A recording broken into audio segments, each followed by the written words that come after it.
Good morning, good evening, whoever you are, wherever you are, whatever you might be doing. We wish to welcome you to the Silverlight Show. The silverlight shines to illuminate that which lies hidden in darkness. For those of you tuning in today, we welcome you in. Quick aside, yes, we're shooting in my model city once again, but there's a darn good reason for that. We're going to be talking about real estate. And believe me, real estate is just as fake as my little buildings here. They don't look so great. I'm still waiting for paint that I ordered in February.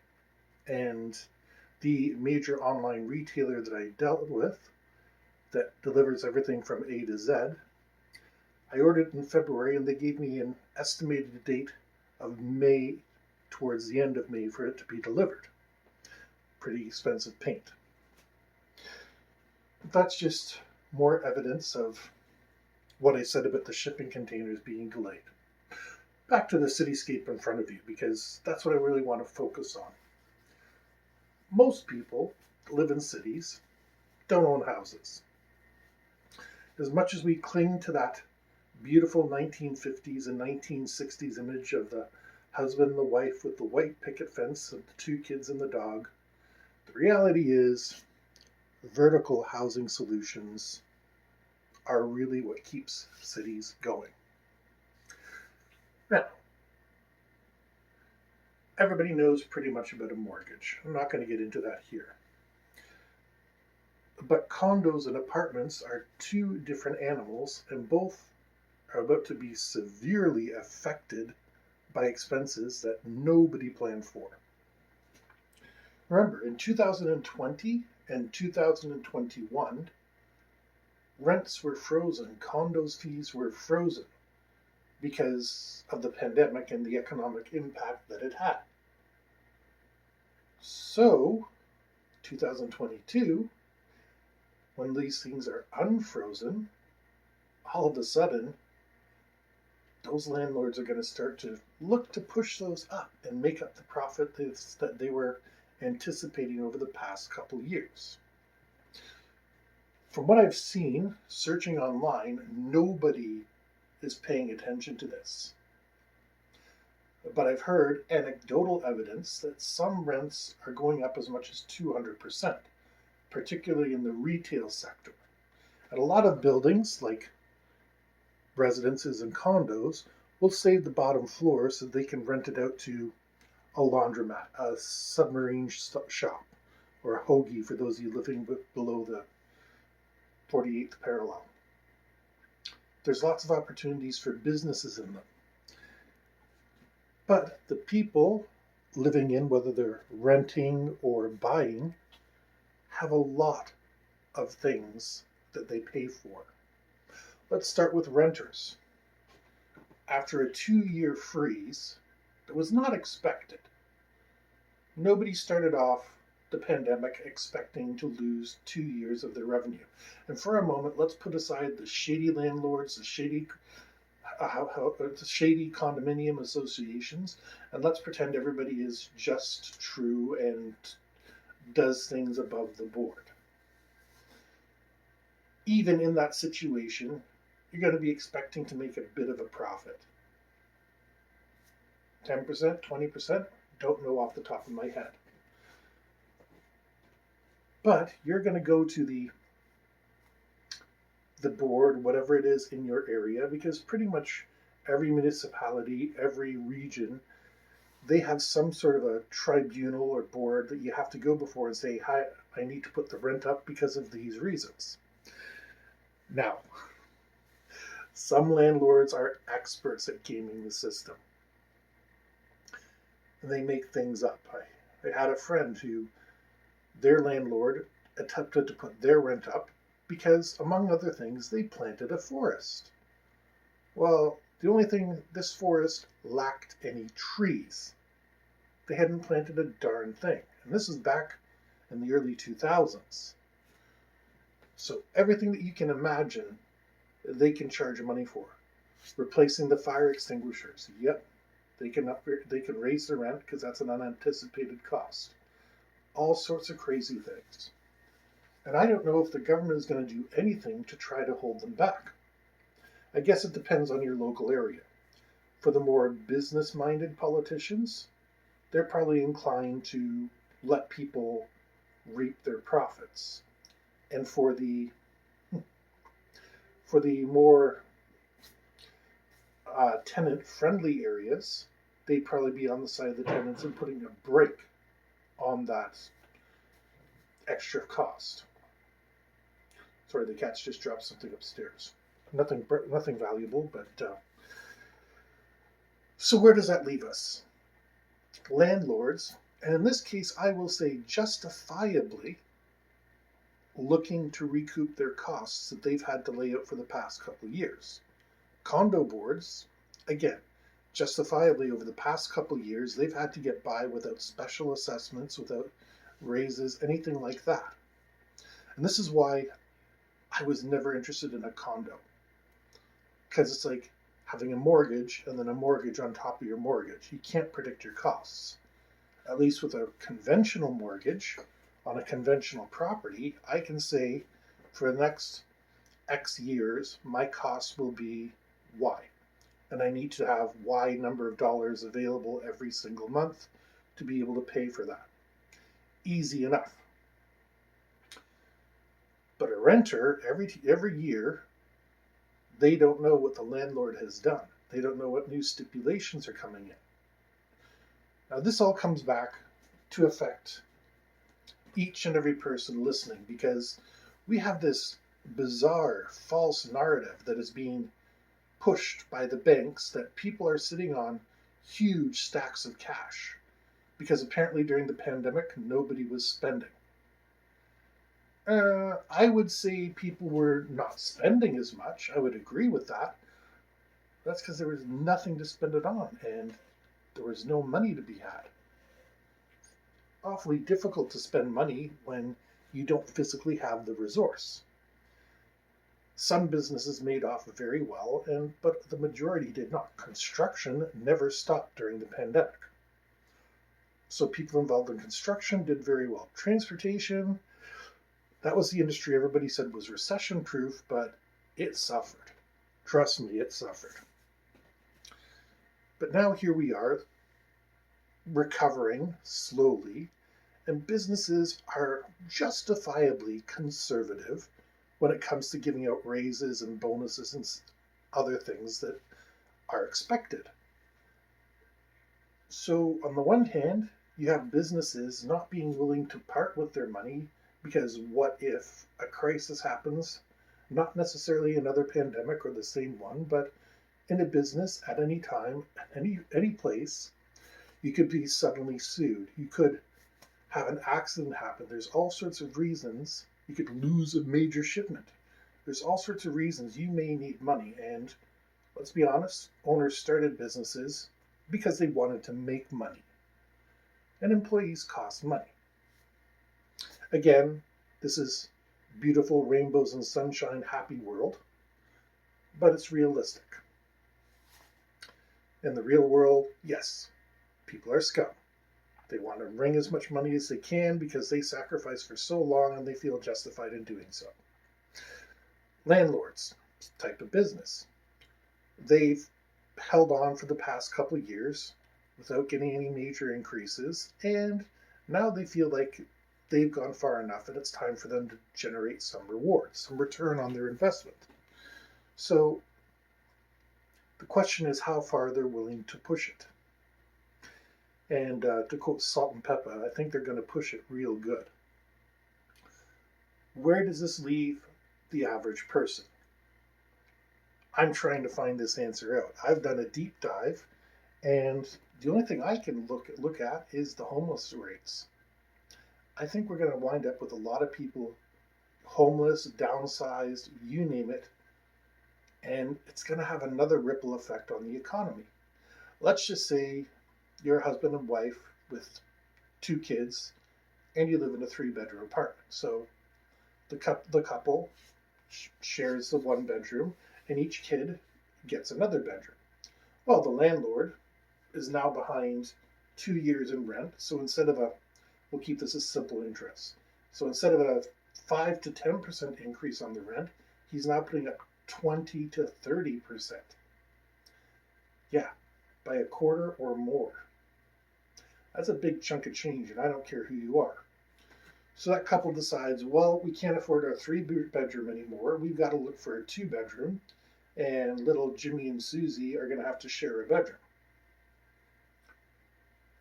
Not good for anybody in that situation, but it's the logical thing to do because you can't stay in your beautiful 3-bedroom place. So you can't have the nice one. You got to downsize to the smaller 2-bedroom place.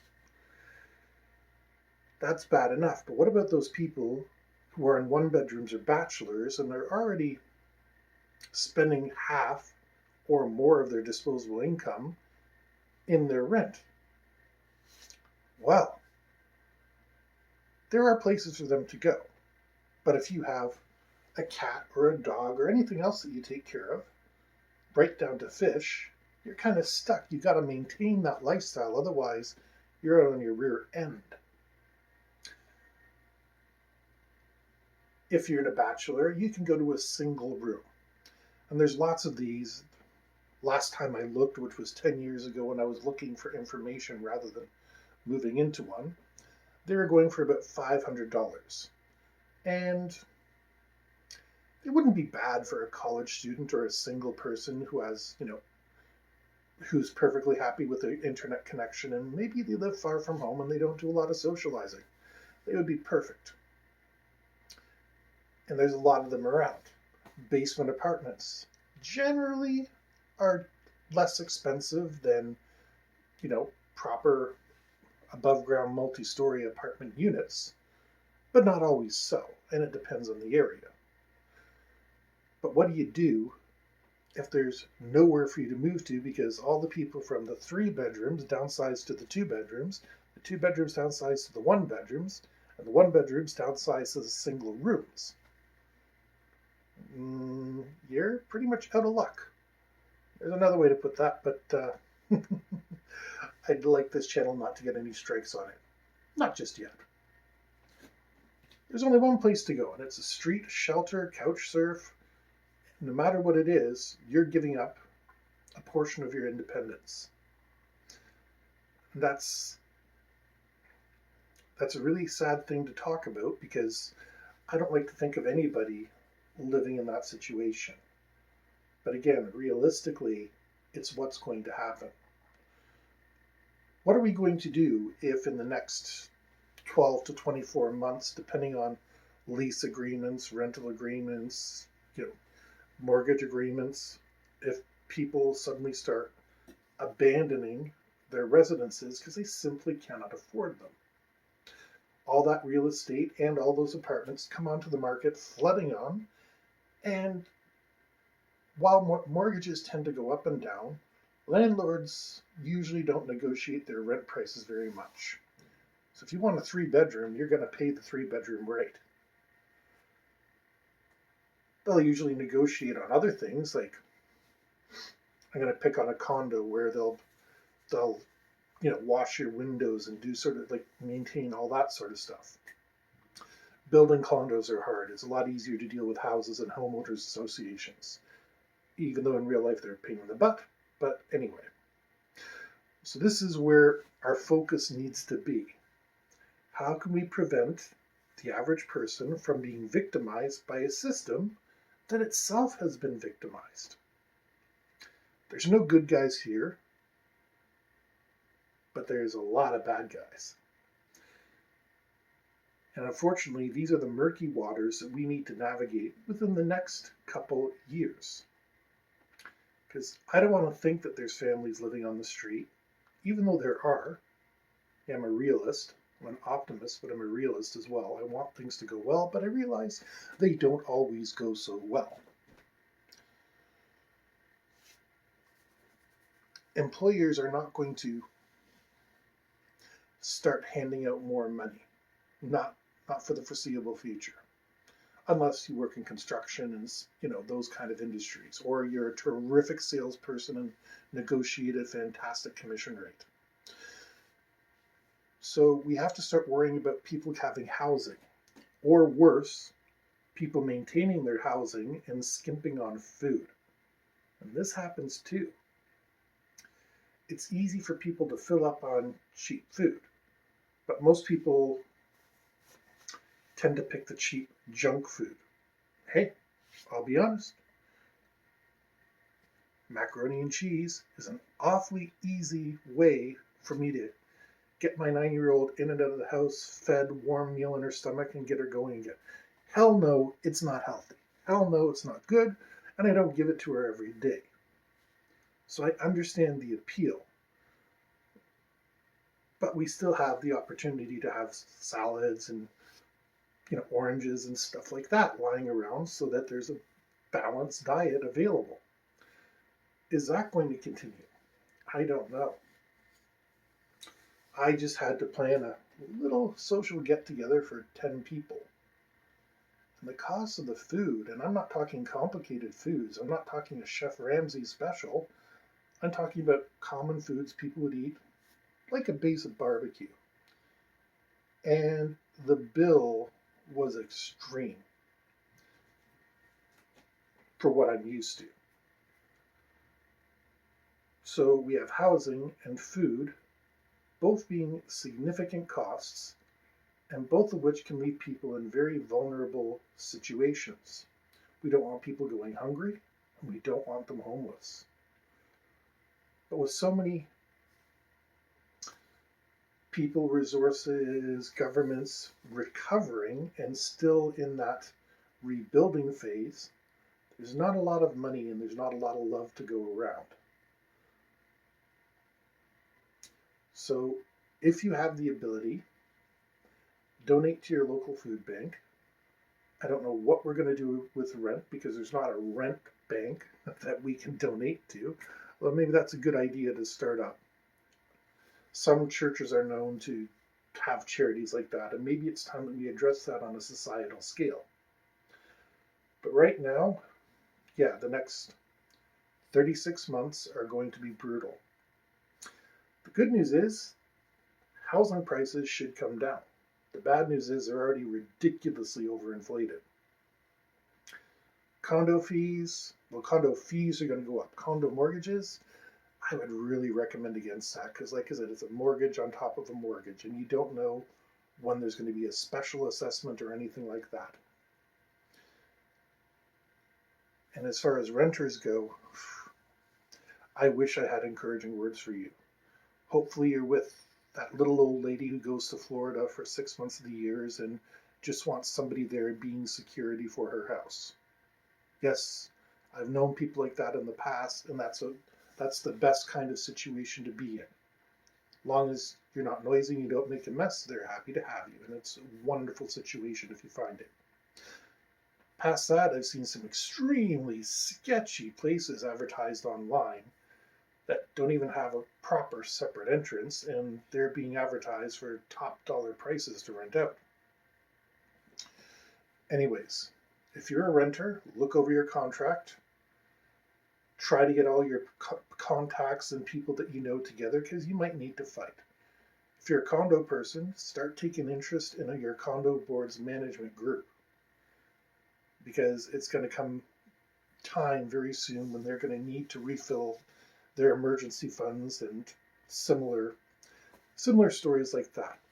If you own a home, try to negotiate your mortgage rate within the soonest window that you can because those are going to go sky high. No matter what, from the Silverlight Show to everybody who's listening, we hope everybody has a roof over their head. We hope everybody has some food in their belly so their stomachs aren't rumbling. We hope we all make it through this because it's been a trying time. The Silverlight Show has been here through the entire thing, and we're going to continue to be here for you, as minimal of a comfort as that is. We wish to thank you for joining us for the Silverlight Show. If you enjoyed this show, please like, share, and subscribe. If you want to support the show, buy one of the books in the comments down below, and we hope you have a fantastic day.